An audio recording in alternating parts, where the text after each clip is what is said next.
Tuwing umaga, sa maliit na bayang iyon, may isang kabaong na umaahon mula sa lupa. Hindi bangkay, hindi zombie. Isang bakanteng kabaong lang, balot ng putik, nakabukas sa gitna ng bagong hukay na libingan. Nagdarasal ang mga tao, umiiwas ng tingin, saka nagpapanggap na normal lang ang lahat. Pero para sa babaeng tagapagbantay ng sementeryo, hindi talaga iyon normal. 3 linggo na niyang tinatabunan ulit ang mga hukay, ibinabalik ang mga bulaklak at nililinis ang mga tabla.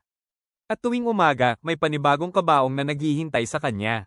Walang laman, nakabukas, para bang iniluwa iyon ng lupa habang gabi. Noong una, inisip niyang mga vandal ang may gawa. Kaya naglagay siya ng mga kamera. Kinabukasan, pinanood niya ang mga kuha. Eksaktong 17 minuto pasado 3:00 ng madaling araw kusang umangat ang lupa. Dahan-dahan. Pagkatapos, umahan ang kabaong na para bang itinutulak ng isang bagay na hindi nakikita. Walang tao, walang tunog, ang libingan lang na tumatanggi. Sinuri niya ang mga records. May isang bagay na pare-pareho sa lahat ng kabaong na itinaboy ng lupa. Minadaling mga libing, mga pagkamatay na walang saksi, mga death certificate na pinirmahan ng iisang matandang doktor, mga taong idineklarang patay ng napakadali sa isang bayang walang sino mang mahilig magtanong. Nang sumunod na gabi, nagtago siya sa likod ng isang mausoleum. Eksaktong 17 minuto pasado 3:00 ng madaling araw nang inig ang isang libingan. Nahati ang lupa. Dahan-dahang umangat ang isang kabaong, saka biglang bumukas. Walang bangkay sa loob. Malalalim na bakas lang ng mga kuko nakaukit sa kahoy. Nanlamig ang kanyang dugo. Hindi pala ang mga patay ang itinataboy ng sementeryo.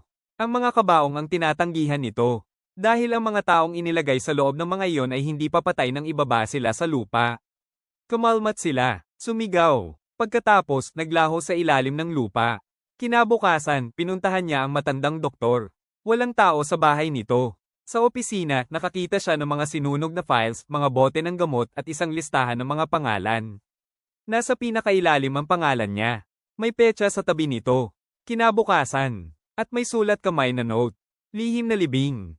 Nang gabing iyon, sabay-sabay na bumukas ang lahat ng libingan. 12 ng bakanteng kabaong ang umahan mula sa lupa na para bang ibinabalik na sa wakas ng sementeryo ang lahat ng ebidensya. Sa gitna ng daanan, nakita ng tagapagbantay ang isang huling kabaong. Bago pa, nakaukit dito ang pangalan niya. At sa loob, may humihinga na.